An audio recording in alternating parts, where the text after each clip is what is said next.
In the executive branch, there are, I think, a few things that DeFi folks should keep top of mind. The first is an SEC rulemaking from January of 2022, the ATS exchange rulemaking.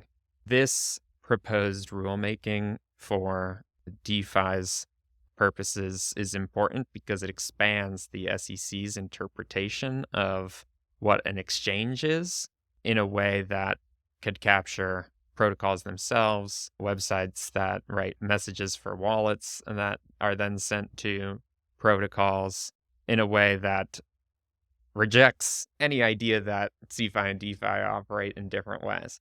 Congress passes the laws, in this instance, passed a law in 1934 that defined what a securities exchange is. It has a definition in there in the statute. It says XYZ.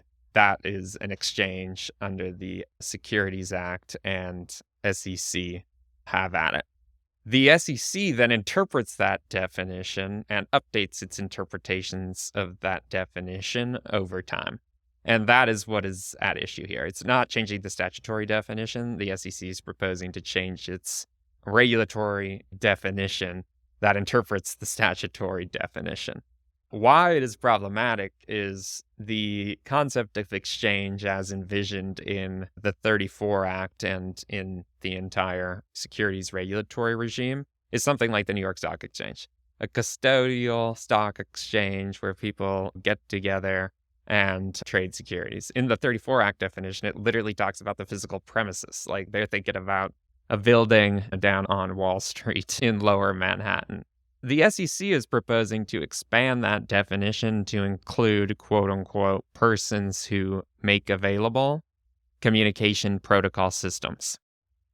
They don't define what a communication protocol system is, but any communication protocol system that allows or that could allow an individual to express interest in trading a security could be captured by the definition.